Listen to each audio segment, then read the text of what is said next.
नमस्कार, सवाल 10 बजे देख रहे हैं आप और आपके साथ मैं हूं ऋतु। शुरुआत करते हैं बुलेटिन की और आज अपना मुद्दा सबसे पहले आपके सामने रखती हूं। घायल शेर की हुंकार, अब की बार परमाणु बम से प्रहार, यही इस वक्त चर्चाओं के विषय में है, चर्चाओं के केंद्र में, क्योंकि जो इस वक्त बेगुल युद्ध का मिडिल ईस्ट में हम देख रहे हैं वो कहीं ना कहीं बड़े सवालों की घेरे में है। धुआं सा उठ रहा है आसमान के सवालों में कि चिंगारी छुपी हुई है कूटनीति के हालों में। ट्रंप कहते थे कि जो कल तक सब कंट्रोल में है, आज डर दिख रहा है उनके ख्यालों में भी, उनकी बातों में भी, उनके बयानों में भी, क्योंकि इस बार ईरान ने साफ कर दिया है वो वेपन्स ग्रेड परमाणु बम बनाने से सिर्फ एक कदम दूर है। ईरान ने परमाणु कांड की पूरी बिसात बिछा दी है। तेहरान ने दुनिया को सन्न करते हुए साफ अलर्ट किया है कि वो परमाणु हथियार बनाने के लिए तैयार है पूरी तरीके से, महज एक कदम और वो परमाणु हथियार बनाने में सफल भी हो जाएगा। मिडिल ईस्ट में हालात एक बार फिर से विस्फोटक मोड़ पर है। अमेरिका ईरान के बीच जारी तनाव अब कूटनीतिक बाउंड्री से आगे बढ़कर चेतावनी और जवाबी बयान के दौर में पहुंच चुका है। एक और अमेरिका के राष्ट्रपति डोनाल्ड ट्रंप ने ईरान के यूरेनियम भंडार को लेकर सख्त चेतावनी दी। वह ईरान ने भी स्पष्ट शब्दों में पलटवार किया है। पलटवार करते हुए ईरानी संसद के प्रवक्ता इब्राहिम रेजाई ने बड़ा और भड़काऊ बयान दिया। बयान देते हुए उन्होंने कहा कि अगर ईरान पर दोबारा हमला हुआ तो देश अपने यूरेनियम को 90% तक एनरिचमेंट कर सकता है, जिसे परमाणु क्षमता के बेहद करीब माना जाता है, और अगर ऐसा हुआ तो बड़ा जलजला मिडिल ईस्ट में आ सकता है। रेजाई ने सोशल मीडिया प्लेटफॉर्म एक्स पर यह लिखते हुए हालातों को बयां किया कि हालात बिगड़ने पर ईरान अपने परमाणु कार्यक्रम को और आगे बढ़ाने पर विचार करे। रिपोर्ट्स भी इस बीच सामने आ रही है।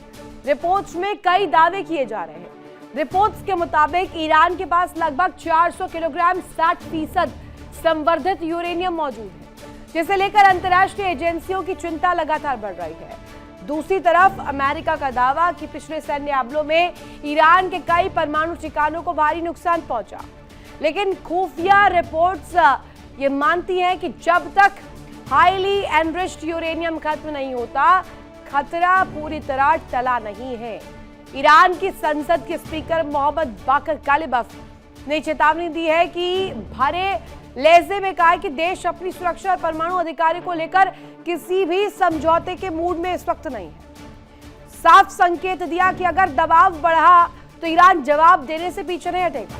तो आज इस शो में अपने खास मेहमानों के साथ चर्चा करेंगे, बातचीत करते हुए समझेंगे क्या ट्रंप जो इसका जिस बात का इशारा दे रहे हैं, चेतावनी दे रहे हैं, वही चेतावनी डोनाल्ड ट्रंप के लिए खुद भारी पड़ने वाली है। हम बात करेंगे और सवाल करेंगे कि क्या ट्रंप को जिसको लेकर के डर सता रहा है वही होने वाला है, क्या ये सिर्फ तनाव है या तूफान की शुरुआत। करेंगे चर्चा। हमारे साथ खास मेहमान कनेक्ट है, उनका तारुफ करवा दूं। लेफ्टिनेंट कर्नल हिमांशु सिंह हमारे साथ कनेक्ट है, कर्नल दिनेश शर्मा सर हमारे साथ कनेक्ट है, कमांडर डॉक्टर भूषण दीवान सर कनेक्ट है, और साथ ही साथ रोहित शर्मा जी विदेश मामलों के जानकार हमारे साथ इस पर कनेक्ट है। पहला सवाल रोहित जी आप ही से।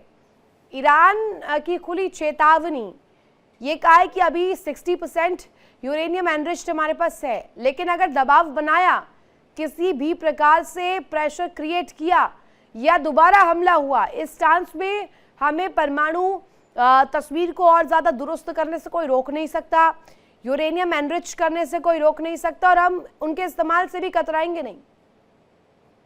देखिए, 2 दिन पहले ट्रंप का स्टेटमेंट आया कि सीज फायर अपने वेंटिलेटर पर। साथ में अभी यह खबर भी आई कि सीक्रेटली यूएई पर ईरान ने कुछ ड्रोन भेजे थे। अब गिरे फटे कि नहीं ये नहीं पता। इसके साथ साथ दोनों साइड्स में टेंशन बढ़ रही थी। इसी बीच एक खबर और आई कि ईरान के कुछ प्लेन नूर खान एयरबेस पे पार्क थे पाकिस्तान। तो ये खबर कैसे आई नूर खान एयरबेस पे पार्क? इसका मतलब ये है कि ऑफ कोर्स आज तो सैटेलाइट इमेजरी भी आ गई कि नूर खान एयरबेस पे एक प्लेन खड़ा है। तो ये खबरें ऐसे रही हैं कि इन साहब को, अमेरिका को अब लग रहा है कि पाकिस्तान की जरूरत नहीं है, अब हम सीधे लड़ने जा रहे हैं, तो वो पाकिस्तान को बदनाम। तो ये इस पूरे कंटेक्स्ट में आप अगर देखें तो हमें दिख रहा है कि वॉर रिज्यूम हो सकती है, हो या ना हो पता नहीं, लेकिन हो सकती है। स्ट्रेट्स ऑफ हार्मोज अब तक नहीं खोला। ये जो कैरेट एंड स्टिक पॉलिसी थी कि एक गाजर दे दो और ना माने तो उसको डंडे से मारो, वो चली नहीं। तो इस बीच में अमेरिका ने अब गल्फ में अपनी सप्लाईज को रिप्लेनिश की, रिप्लेनिश ईरान की सप्लाईज की। ईरान के पास भी बहुत सारा असला बारूद पहुंचा है, ईरान के पास भी मिसाइल्स पहुंचे हैं, ईरान के पास भी ड्रोन पहुंचे हैं। तो दोनों साइड ने अपने आप को फिर से डेवलप किए और अब दोनों एक दूसरे को धमकी देने पे आ चुके कि हम देख लेंगे क्या करना। अगर ये धमकियां चल रही हैं तो ईरान भी धमकी देगा, आप उसको नहीं रोक सकते। और ईरान के पास बर्बाद होने के लिए क्या है? ईरान की आप पॉलिटिक्स, ईरान की आप गवर्नमेंट, ईरान की आप लीडरशिप चेंज नहीं कर सकते, ये बहुत क्लियर है। आप जैसे ही जमीन में घुसेंगे, जैसे ही जमीनी वॉर पे घुसेंगे, हमारे साथ कर्नल साहब बैठे हैं, ये ज्यादा बेहतर बताएंगे जमीनी वॉर में, और वो भी अंदर घुसने की खामियाजे क्या होते हैं। कर्नल साहब उस समय नहीं रहे होंगे, लेकिन कर्नल साहब ने पढ़ा होगा आईपीकेएफ ने कितना नुकसान झेला था हमारी श्रीलंका में। सोचने वाली बात है कि श्रीलंका वॉर में हमें भी नहीं पता था कि कहां से बॉम्ब आए, और वही ईरान में होने जा रहा है। अब ईरान पहाड़ है, वो पहाड़ी एरिया है, ये लोग पहाड़ के ऊपर से मारेंगे और नीचे अमेरिकन सेना मारी 1:9। मुझे नहीं पता है बहुत ज्यादा, ये डिफेंस वाले क्योंकि इनकी एक पर्टिकुलर पढ़ाई होती है इसमें, तो मुझे डिफेंस के एक्सपर्ट्स, डिफेंस के जो ये रिटायर्ड ऑफिसर्स हैं, उन्होंने ही बताया जब भी आप घुसते हैं ऐसे वॉरफेयर में तो 1:9 रेशियो होना चाहिए। हाँ। दूसरे की सेना और अपनी सेना, तो 1:9 रेशियो नहीं है अमेरिका ये। और एक जो धमकी वो दे रहा है कि मैं एनरिच करूंगा, तो बॉस अब तक कौन सा उसने अमेरिका से पूछ के एनरिच किया? उसने एनरिच किया था एग्जैक्टली। और पर्दे के पीछे कौन सा खेल हो रहा है ये तो अभी भी पता नहीं है। कर्नल हिमांशी से एक सवाल मेरा रहेगा, एक बड़ी खबर, उसके बाद हिमांशी जी आ रही हूँ आपके पास। अमेरिका ईरान तनाव से तेल बाजार पर बड़ा उछाल देखने को मिला है। शांति वार्ता अटकने के बाद कच्चे तेल की कीमतों में तेजी आई है। ग्लोबल मार्केट में 3% से ज्यादा का उछाल दर्ज किया गया है। ब्रेंट क्रूड की बात करें तो 107.68 डॉलर प्रति बैरल पहुंच चुका है। WTI क्रूड 101.6 डॉलर प्रति बैरल पहुंच चुका है। मिडिल ईस्ट तनाव से ऊर्जा बाजार में चिंता बढ़ चुकी है। हिमांशी जी, इसकी तस्वीर एक दिखाना कि शेयर मार्केट पर या तेल के बाजार पर जो असर पड़ा है वो हम देख रहे हैं, लेकिन इसके साथ साथ प्रश्न ये कि क्या अगर ये चेतावनी ईरान देता है तो IAEA इसको नहीं देख रहा है क्या? अब इस तस्वीर को अगर देखा जाए तो ये कानून के इर्द गिर्द नहीं आता है क्या? अंतर्राष्ट्रीय मंचों पर इसकी चर्चा नहीं होनी चाहिए क्या कि ईरान एक ऐसा देश जो अभी तक आपको विक्टिम का रूप दिखाता रहा हो, अब वो खुले तौर पर परमाणु क्षमता को दिखाने के लिए उसे एक्सरसाइज करने के लिए धमकी दे रहा हो? नमस्कार, जय हिंद।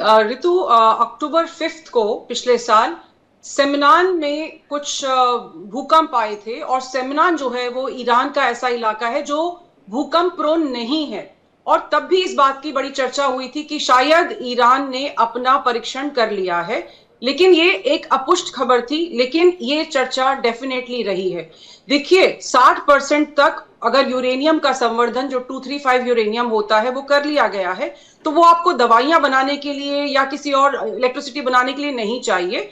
उसके लिए आप बहुत कम मात्रा में परिष्कृत यूरेनियम का इस्तेमाल कर सकते हैं, लेकिन अगर आप 60% तक जा रहे हैं तो आपकी जो इंटेंशन है, जिसको हम मंशा कहते हैं, वो डेफिनेटली न्यूक्लियर परीक्षण करने की है। उसके अलावा देखिए, अब जिस तरीके से सरमत का रशिया ने परीक्षण करके बता दिया है कि भाई हम 35,000 किलोमीटर तक अपनी मिसाइलें मार सकते हैं, ये एक बड़ी चीज है, क्योंकि ईरान के साथ में इतने सारे प्रतिबंधों के बाद में रशिया जो है खुल के खड़ा हुआ है। वो उनको जो बुशाहर न्यूक्लियर प्लांट है वहां पर हेल्प कर रहा था, जहां पर कि रशिया के वैज्ञानिक थे।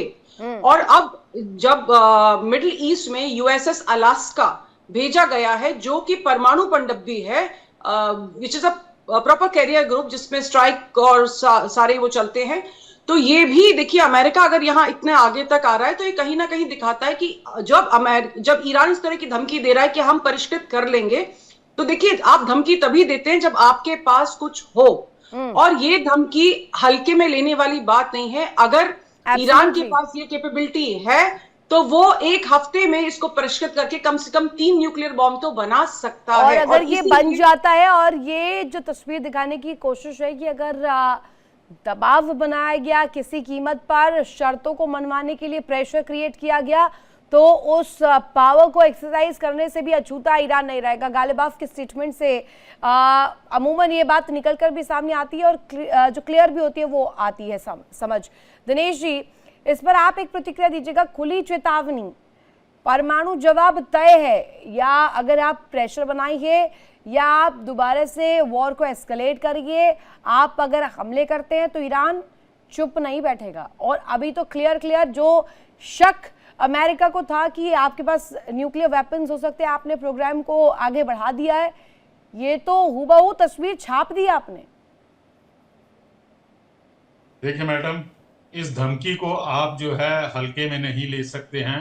2 डेट्स मैं आपको याद दिलाना चाहता हूँ। 26 फरवरी को जिस समय इनका बातचीत चल रही थी जनेवा के अंदर अमेरिका और ईरान की, उस समय ईरान ने कहा था कि वो नहीं बनाएगा परमाणु बम, लेकिन और 28 फरवरी से लेके जहाँ कहें कि जब बातचीत हो रही है उस दौरान भी जो है इसने परमाणु बम बनाने के लिए किसी प्रकार की कोई बातचीत नहीं की थी। ऑल ऑफ ए सडन अब इस समय जब वो कहता है कि हमारे ऊपर अमेरिका और इजराइल ने दोबारा हमला किया तो हम परमाणु बम बनाएंगे, इस वाली खबर से जो है अब पूरे विश्व को एक प्रकार की चिंता होनी चाहिए। और इसकी रिपरकेशन जो मैं समझ सकता हूं कि अभी अमेरिका को एक टूल मिल गया है, जहां एक टॉपिक मिल गया है, जहां नैरेटिव मिल गया है, वो इसके द्वारा जो पूरे वर्ल्ड के अंदर एक प्रकार की गुटबंदी करेगा।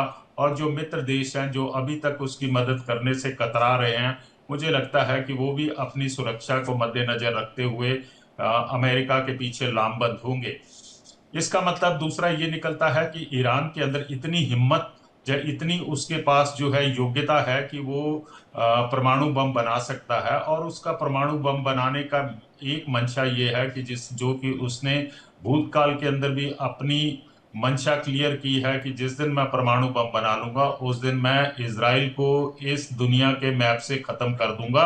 और इसके साथ साथ जो है वो अमेरिका के ऊपर भी परमाणु बम का इस्तेमाल कर सकता है, क्योंकि उसके पास इस प्रकार की कैपेबिलिटीज है, आईसीबीएम है। अगर नहीं होंगे तो रशिया या चाइना जो है उसे इनडायरेक्टली प्रोवाइड कर सकता है। तो मैं अपने प्रतिक्रिया को कंक्लूड करूंगा कि ये बहुत ही सीरियस बात है जिसके ऊपर की पूरा गहन विचार होना चाहिए और पूरी वर्ल्ड बॉडीज को इसके ऊपर एक्शन लेना चाहिए। ठीक है, यानी कि ये बहुत घातक हो सकता है, बहुत ज्यादा डेंजरस गेम है जो अभी ईरान कर रहा है। ये दिलचस्प कड़ी भी हो जाता है क्योंकि अभी तक खुद को जिस तरीके से प्रोटेक्ट कर रहा था ईरान, और अमेरिका के तमाम दावे जिसमें न्यूक्लियर वेपन्स या न्यूक्लियर प्रोग्राम को लेकर अमेरिका ने जिक्र किया हो, उसके अगेंस्ट खड़ा कर रहा हो, अब ईरान खुलकर सामने आ रहा है। चाहे वो हॉर्मूज हो, चाहे वो न्यूक्लियर वेपन्स के इस्तेमाल हो, या उन्हें यूरेनियम एनरिचमेंट को किस तरीके से आगे बढ़ाना है, इस प्रोग्राम को लेकर तस्वीर रखनी हो। अब ये दिलचस्प घड़ी, लेकिन एक बड़ी खबर इस बीच, IRGC का बड़ा बयान इस बीच सामने आया है कि सीमित क्षेत्र की परिभाषा अब खत्म हो चुकी है। ईरान ने हॉर्मूज स्ट्रेट को लेकर बड़ा सैन्य ऐलान किया है। अब हॉर्मूज स्ट्रेट को सिर्फ समुद्री मार्ग नहीं माना जाएगा। ईरान ने 500 किलोमीटर का ऑपरेशन जोन घोषित किया है। पूरे क्षेत्र में सैन्य गतिविधियों और निगरानी को बढ़ाने के संकेत दिए। रणनीतिक समुद्री रास्ते पर तनाव बढ़ने की आशंका जाहिर की है। वैश्विक तेल सप्लाई और शिपिंग रूट्स पर भी असर की चिंता इसके बाद गहराती भी नजर आ रही है। भूषण सर, एक सवाल आपसे मैं इस लिए भी जानना चाहती हूँ कि आगे की तस्वीर इसी पर डिपेंड करेगी। ऐसा तो नहीं है कि दिखाने के दांत कुछ और आगे कुछ और तस्वीर हो, किया कुछ जा रहा हो, असल में तस्वीर कुछ और हो? ऐसा तो नहीं है कि बड़ा खजाना छुपा कर रखा ईरान ने? खजाना मतलब न्यूक्लियर पर्सपेक्टिव पर कुछ ऐसी तस्वीर। रितु जी धन्यवाद। मेरी समझ में आप देख रहे हैं 7 दिन से 10 दिन से ईरान बड़ी अग्रेसिव स्टेटमेंट्स दे रहा है। यहां तक कि अमेरिका कहता था ईरान हमें अपना हमारी अपनी प्रतिक्रिया दो हमारे 14 पॉइंट पे। अमेरिका वेटिंग मोड में था, ईरान नहीं, अमेरिका वेटिंग मोड में था। तो अमेरिका को भी पता है कुछ ना कुछ चीज़ हाथ ईरान के लग गई है। क्या हाथ लग गई है? 28 फरवरी के बाद भी आपको पता होगा रशियन टेक्नीशियंस जो हैं ईरान की न्यूक्लियर प्लांट्स में इस्फहान वगैरह में काम कर रहे थे। ठीक है।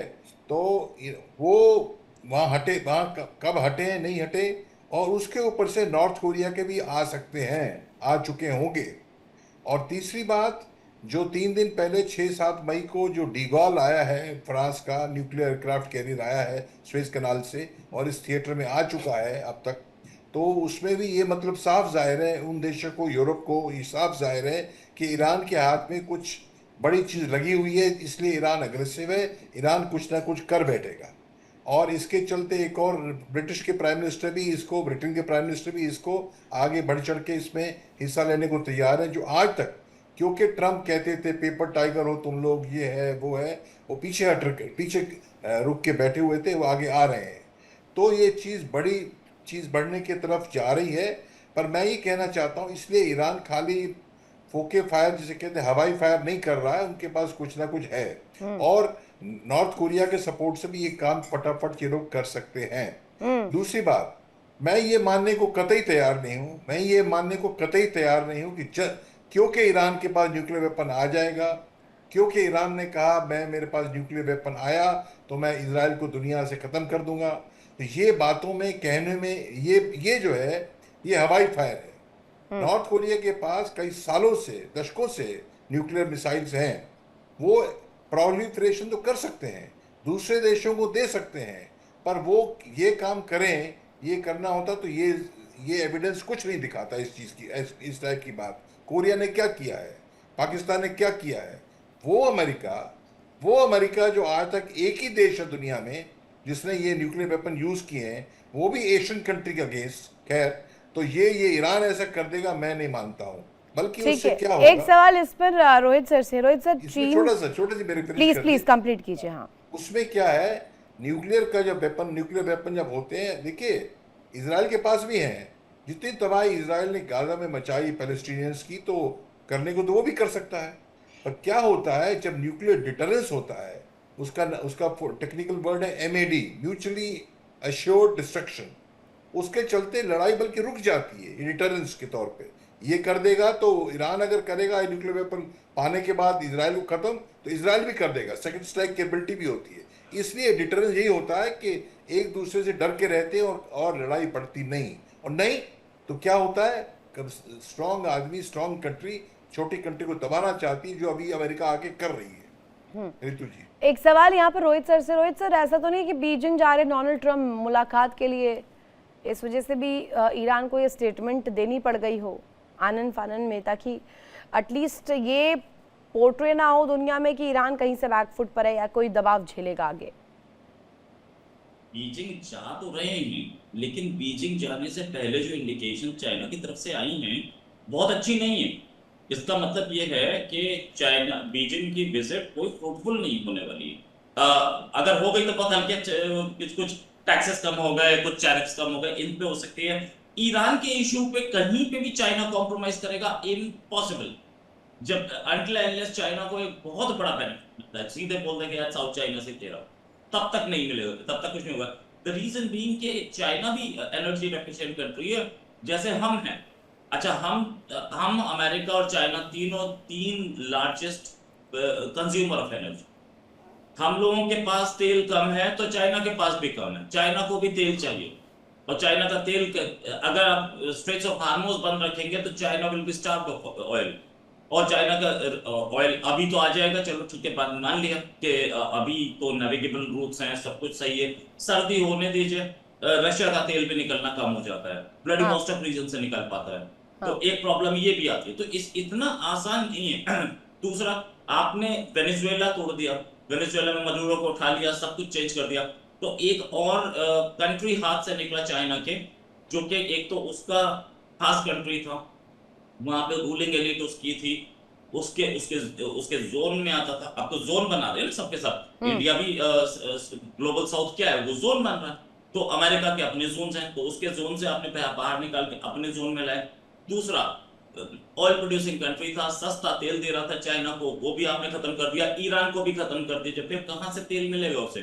वो नहीं मानेगा। और अगर कोई कॉम्प्रोमाइज हो भी गया तो भी वो ईरान को हथियार देता रहेगा और ईरान को सपोर्ट मिलता रहेगा, ये गारंटी, इसमें कोई शक नहीं। जो होगा जा रहे बड़ी पब्लिसाइज्ड है। इस बड़ी पब्लिसाइज्ड जो ट्रिप है, उसके पहले क्या हुआ है, उसके बाद क्या हुआ है, आपको सारी चीजें दिख जाएगी। कुछ खास I don't expect anything big in it. इसी ट्रम्प साहब ने तो पुतिन से भी मीटिंग की थी एंकरेज में, अलास्का में।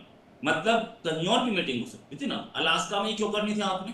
अलास्का वो टेरिटरी है जो रशिया से खरीदी थी, उसे दिखाना चाहते थे कि देख तेरी टेरिटरी में कर रहा हूं, तो वो कहां मानने वाले में से। तो फैक्ट इज कि कुछ टाइम रुक जाइए, ये सारी कहानियां आपको दिखेंगी।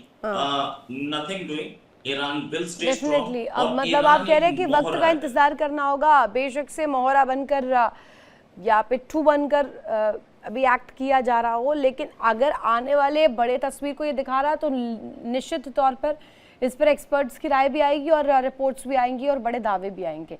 लेकिन फ्यूचर में होता क्या है, दैट्स द रियलिटी। अब उसके लिए थोड़ा इंतजार करना होगा। एक बड़ी खबर इस बीच, अमेरिका ईरान तनाव के बीच बड़ा दावा सामने आया है। दावा इस बाबत कि अमेरिका को धोखा देकर पाकिस्तान ने ईरान की मदद की है। पाकिस्तान ने ईरानी सैन्य विमानों को अपने एयरबेस पर जगह दी है। नूर खान एयरबेस पर ईरानी विमान दिखने का दावा, ये कदम संभावित अमेरिकी हमलों से बचाव के लिए उठाया गया है। सैटेलाइट इमेजेस में गतिविधियों के संकेत मिलने के बाद, खुलासे के बाद अंतर्राष्ट्रीय स्तर पर कूटनीतिक हलचल तेज हो चुकी है। अभी तक तो इस बात की चर्चा हो रही थी कि पाकिस्तान डबल गेम ईरान के लिए कर रहा है, लेकिन हिमांशी जी आप लीजिए, अमेरिका के लिए भी गेम कर रहा है। अब ये जो बड़ा दावा आया है जिसमें पाकिस्तान अमेरिका के साइड खड़ा होकर के अमेरिका के लिए पिचिंग कर रहा था, अब अमेरिका के अगेंस्ट बैटिंग कर रहा है। नूर खान एयरबेस दे दिया, वहां पर ये विजुअल सामने आना क्या दिखाता है, क्या दर्शाता है?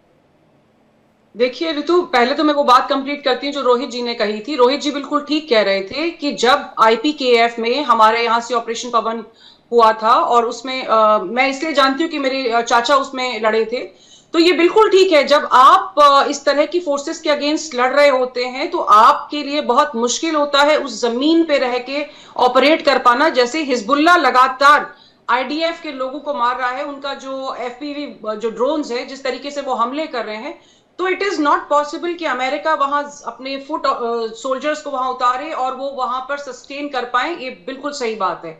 जहां तक पाकिस्तान का सवाल है, तो देखिए हम तो उस पर इसीलिए भरोसा नहीं करते क्योंकि हमें पता है कि वो दोनों तरफ से खेलता है। और इस बार जो उसका कहना है कि एक ईरानियन जो विमान है उसको वहां पर उन्होंने नूर खान एयरबेस पे शरण दे रखी है, तो ये वही नूर खान एयरबेस है जिसे ऑपरेशन सिंदूर में हमने इसलिए तबाह किया था क्योंकि वहां पर अमेरिकन एसेट्स के होने की बात की गई थी। और देखिए इनकी जो मीटिंग्स हैं वो इस्लामाबाद में हो रही थी, तो नूर खान पे अगर किसी भी एरोप्लेन को इन्होंने अगर जगह दी है तो वो मुझे लगता है कि डेफिनेटली, क्योंकि ये संबंध IRGC के साथ में, कासिम सुलेमानी के साथ में बहुत प्रगाढ़ माने गए थे फील्ड मार्शल के। और इसीलिए देखिए जब ये कहा जा रहा था, अमेरिका की तरफ से पहले भी रिपोर्ट आई थी कि IRGC के साथ में फील्ड मार्शल के, पाकिस्तानी फील्ड मार्शल के बहुत गहरे संबंध हैं।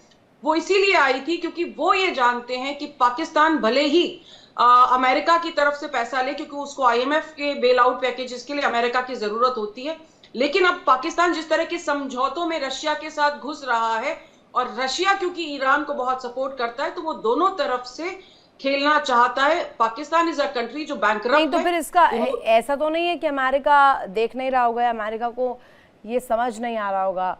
ये तस्वीर तो दिख रही है, और अगर भारत में हम और आप इस पर चर्चा कर रहे हैं तो डेफिनेटली इस पर चर्चा वहां पर भी हो रही होगी। लेकिन दिनेश सर, पाकिस्तान का ये डबल क्रॉस करना अमेरिका को क्या बहुत डेंजरस नहीं होगा पाकिस्तान के लिए? अमेरिका को पता नहीं है क्या? अमेरिका को ये पहले भी धोखा दे चुका अफगानिस्तान के अंदर, जबकि अमेरिका पूरे वर्ल्ड के अंदर जो है जो सबसे बड़े टेररिस्ट को ढूंढ रहा था वो इनके एबटाबाद में पाकिस्तान मिलिट्री एकेडमी काकुल के आसपास कहीं मिला है। तो इसमें पाकिस्तान को हम क्यों दोष दें? हमें देना चाहिए अमेरिका को, जिन्होंने कि इसे अपना एक कोरियर बॉय बना रखा है। और ये पाकिस्तान की हमेशा से रही है, करनी कथनी के अंदर उसका जमीन आसमान का अंतर है। एक और मैं एग्जांपल कोट करूंगा, जब ईरान का डेलीगेशन मीनाव 168 के अंदर आया था, तो उसी दिन जब उनका नेगोशिएशन टीम जो है पाकिस्तान के अंदर लैंड करती है, पाकिस्तान अपने 13,000 सैनिकों को और 5-6 फाइटर एयरक्राफ्ट को जो है सऊदी अरेबिया के अंदर भेज देता है। उसी दिन से जो है ईरान को जो है पाकिस्तान की भूमिका के ऊपर डाउट था, और बीच में कई बार स्टेटमेंट भी आई थी ईरान की तरफ से कि पाकिस्तान जो है वो फेयर नहीं है। अभी हाल ही के दिनों में जैसा कि हम सब ने पढ़ा है, जो CBS अमेरिका का एक विख्यात मीडिया हाउस है, उसने खबर निकाली है ये पाकिस्तान के बारे में, कि पाकिस्तान की दोगली नीति के बारे में। और इसके साथ साथ जो उनके कांग्रेसमैन हैं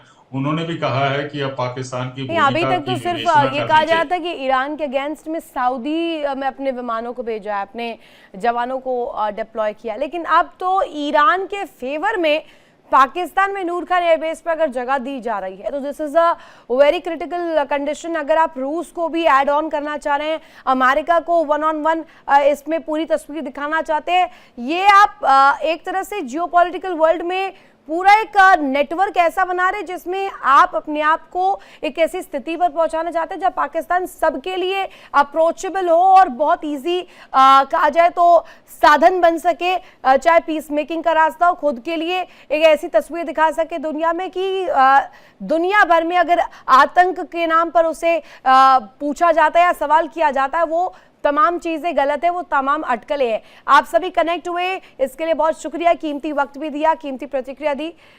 फिलहाल इंडिया डेली पर वक्त एक बहुत छोटे से ब्रेक का। इंडिया डेली अब आपके स्मार्ट टीवी पर मौजूद है। देखिए इंडिया डेली 24/7 अब आपके स्मार्ट टीवी पर। इंडिया डेली मौजूद है सभी डिजिटल प्लेटफॉर्म पर लाइव और लगातार। इंडिया डेली 24/7 हर दिन राष्ट्र को समर्पित।